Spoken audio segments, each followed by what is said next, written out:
My name is Claire Donovan.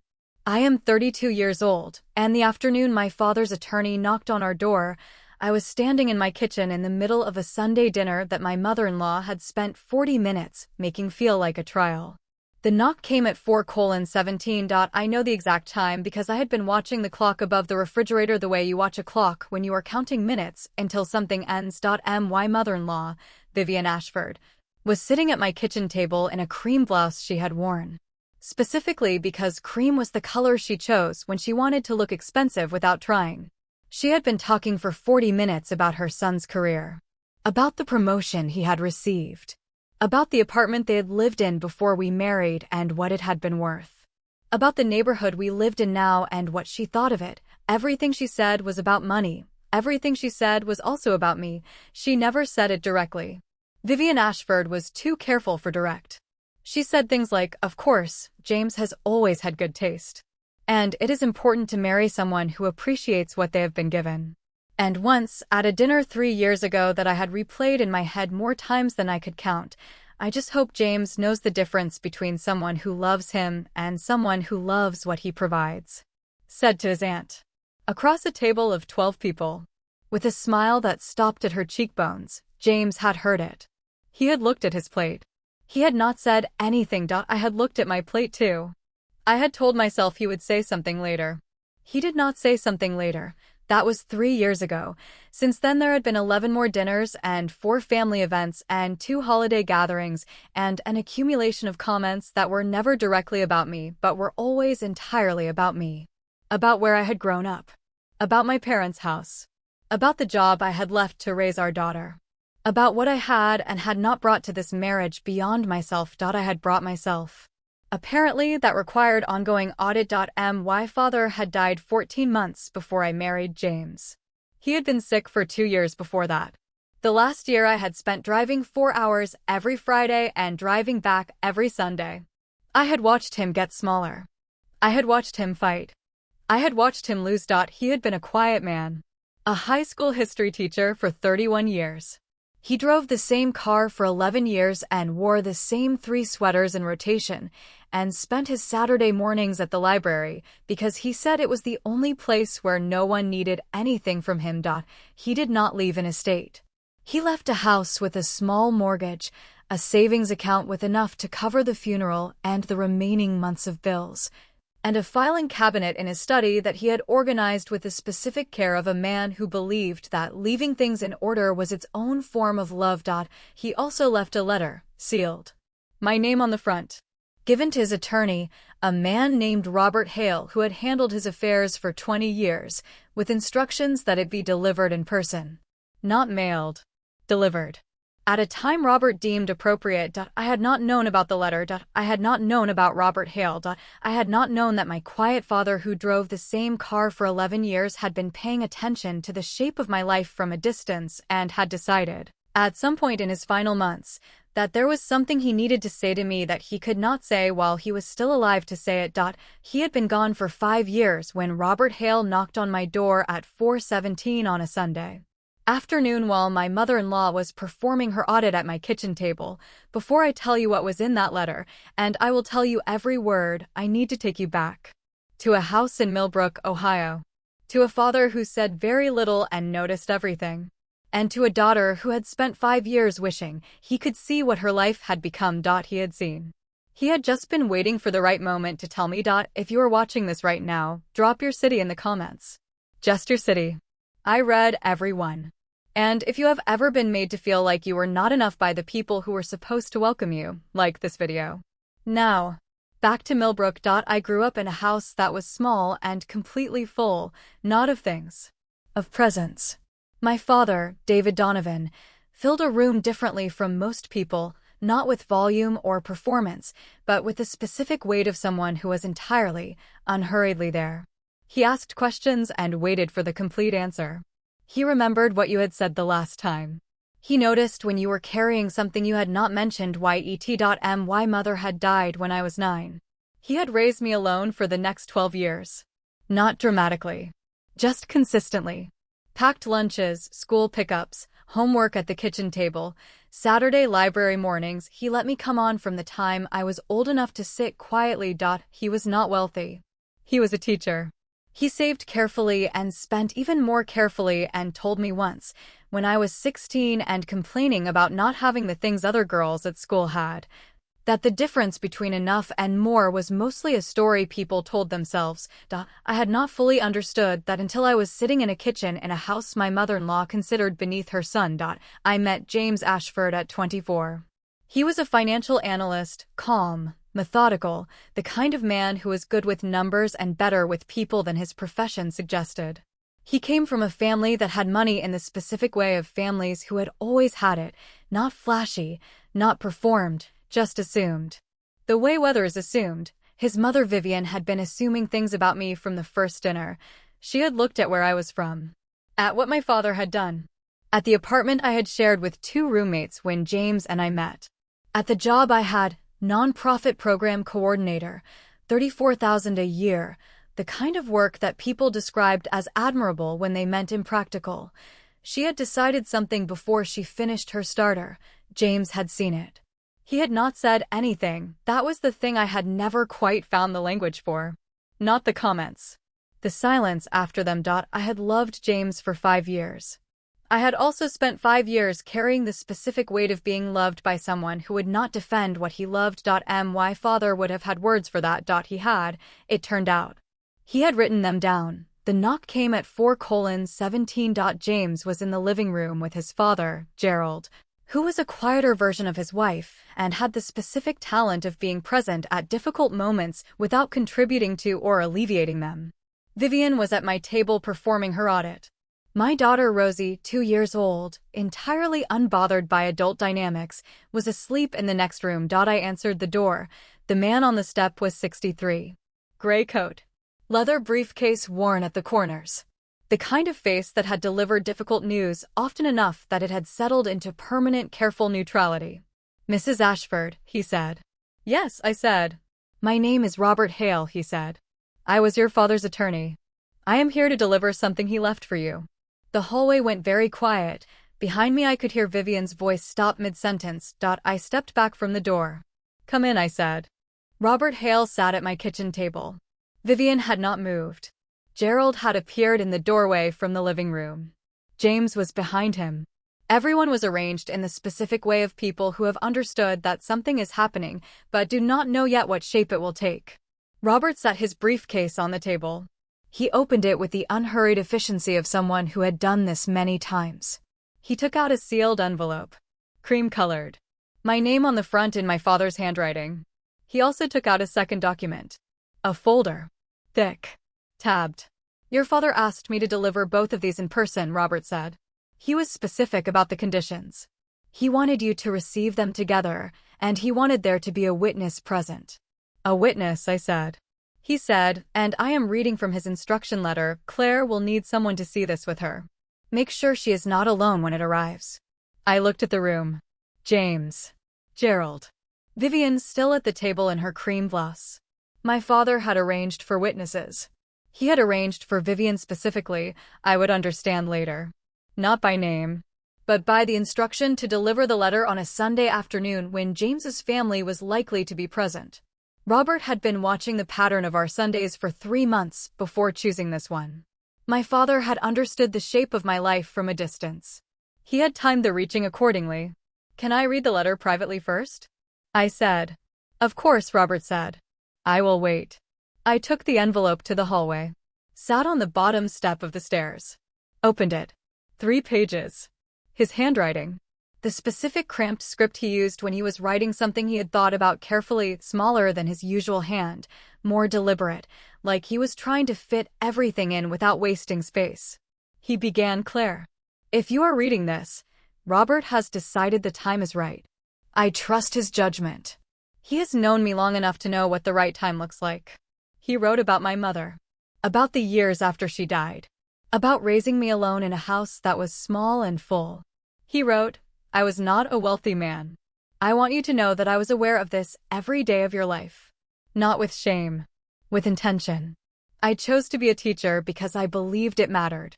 I saved what I could. I gave you what I had. I want you to know the difference between what I had and what I was worth, because I think someone in your life may have confused those two things. I held the page still. He wrote, I've been watching from a distance. I know about James. I know about his family. I know that someone in that family has spent time suggesting that you are not enough. I want to tell you something I should have said out loud more often. He wrote about the filing cabinet. About 31 years of saving. About a decision he had made when I was born to put aside a small amount every month into an account he had never told anyone about. Not because he was hiding it. Because he believed that some things were only worth having if you had not been counting on them. He wrote, I opened a separate savings account the week you were born. I added to it every month for 31 years. I called it the enough account because I did not want you to have a fortune. I wanted you to have enough. Enough that no one could ever use money as a way to make you feel like you needed to earn your place. He wrote the number. I read it twice. $418,000. 31 years. Every month. A teacher's salary. Careful and consistent and entirely invisible. $418,000. I sat on the bottom stair for a long time. Then I went back to the kitchen. I set the letter on the table. Robert opened the folder. The account documentation. 31 years of statements. Monthly deposits. The account in my name. The full balance. Your father named you as the sole account holder, Robert said. The account transfers to your full control upon delivery of this documentation. There are no conditions. No restrictions. It is yours. Vivian was looking at the statements. Her expression moved through something I had never seen on it before. Not quickly. Slowly.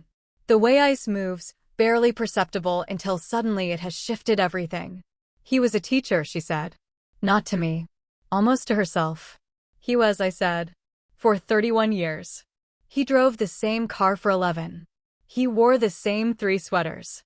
He saved every month since the week I was born because he believed I deserved to have something waiting that no one knew to take. She looked at the folder. At the 31 years of statements. At the number at the bottom. James was very still in the doorway. Gerald had sat down. He knew, James said quietly. Your father knew what was happening. He was watching from a distance, I said. He always watched from a distance. He just made sure the watching meant something. I looked at Vivian. She was looking at the statements. Her cream blouse. Her assumed certainties. She did not say anything. For the first time in 5 years, she did not say anything. James found me in the hallway after Robert left. He had seen his mother's face at the table. He had seen the statements. He had stood in the doorway and watched his wife receive something that reordered everything he thought he had understood about the balance of things. He sat on the bottom stair. The same stair I had sat on to read the letter. I should have said something, he said. Every time. The dinners. The comments. Every time she said something and I looked at my plate. I looked at him. Yes, I said. You should have. I told myself it was easier not to, he said. I told myself she was harmless. I told myself you were strong enough to handle it. I was, I said. That is not the same as not needing you to handle it with me. He looked at his hands. Your father knew, he said again. He knew me, I said. He knew that the most dangerous thing that could happen was not that I would be poor. It was that someone would use money to make me feel like I needed to earn my place. He made sure that could never happen. For $100,000, James said. For 118, I said. From a teacher's salary. Every month for 31 years. He was quiet for a long time. What are you going to do with it, he said. I had been thinking about that since the bottom stair. I am going to put it in an account, I said. For Rosie. The same way he did it for me. Every month. From now until she needs it. James looked at me. He would have liked that, he said. Yes, I said. He would have. Vivian left shortly after Robert. She did not say goodbye to me directly. She said something to James near the front door in a low voice. I heard my name and the word misunderstanding, and then the door closed. Gerald stopped near the kitchen doorway on his way out. He looked at me for a moment. I am sorry, he said. For the things I let pass because they were easier to let pass. It was the most honest thing Gerald Ashford had ever said in my presence. Thank you, I said. He nodded. Left. Vivian called 3 days later. Her voice had a quality I had not heard before. Stripped of the performed certainty. What was underneath was a woman who had spent 5 years building a version of me that the folder had dismantled in 40 minutes. "I want to say something," she said. "Okay," I said. "I made assumptions," she said. "About who you were. About what you came from. About what that meant." "Yes," I said. "I was wrong," she said. 3 words. Plain. The kind that costs something to say. "I know," I said. "I said things," she said. "At dinners. To family. I said things I should not have said, and I said them in rooms full of people who heard them, and I cannot unsay them." "No," I said. "You cannot." "Is there anything?" "Time," I said. "And consistency. Not grand gestures. Just stop saying the things. Every time. From here." She was quiet for a moment. "I can do that," she said. "Show me," I said. James had a conversation with his mother the following week. He told me about it afterward at the kitchen table. The table where Robert Hale had sat. Where the folder had been opened. Where Vivian had looked at 31 years of statements and gone quiet for the first time. "I told her," James said. "Everything I should have said at every dinner. Every comment. Every time I looked at my plate." "How did she respond?" I said. "She cried," he said. "Then she said she had not understood what she was doing." "Did you believe her?" He thought about it honestly. "I believe she did not understand the full weight of it," he said. "I do not think that excuses it. But I believe it." "That is fair," I said.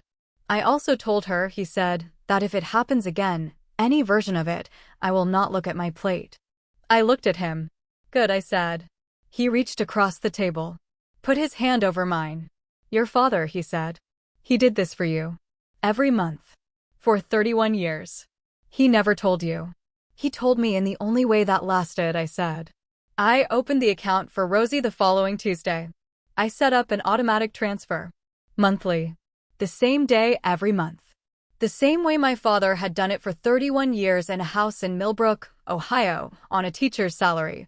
With the same 3 sweaters and the same car and the specific patience of a man who understood that the most important financial decisions were the ones nobody noticed you making." I also kept his letter. In a drawer with things that mattered. His photograph. The last birthday card he had sent. A receipt from one of our Saturday library mornings, a parking ticket he had paid and kept for reasons I had never asked about and now would never know. I read the letter sometimes. Not often. When I need to remember the difference between what someone has and what they are worth. When I need to hear his voice saying the thing he should have said out loud more often. "You are enough. You have always been enough. I just wanted to make sure you had something waiting that proved it," in language the right people could not argue with. He had known exactly who the right people were. He had given them a folder with 31 years of statements. They had not argued. "My name is Claire Donovan. I am 32 years old. My mother-in-law said I married for money for 5 years. My quiet father, who drove the same car for 11 years and wore the same 3 sweaters, left me a letter and a folder and $418,000 that he had saved every month since the week I was born. He had been gone for 5 years when Robert Hale knocked on my door at 4:17 on a Sunday afternoon while Vivian Ashford was performing her audit at my kitchen table. The folder said everything he had not said out loud. In language the right people could not argue with. I opened an account for Rosie the following Tuesday. Monthly transfers. Same day every month. The same way. She will not know about it until she needs it. That is the point. The people who truly love you prepare for your future before you know you need protecting. They do not announce it. They do not perform it. They save quietly and consistently for 31 years and arrange for a gray-coated attorney to knock on your door at exactly the right moment. My father was a teacher. He drove the same car for 11 years. He wore the same 3 sweaters. He noticed everything and said very little. He said everything that mattered in a cream-colored envelope delivered on a Sunday afternoon. I paid attention to the reaching. If someone has ever left something waiting for you before you knew you needed it, leave 1 word in the comments. Just 1. I read every single one. And if this story reminded you that what someone has and what they are worth are 2 entirely different things, share it with someone who needs to hear that today. Subscribe. The next story is already waiting.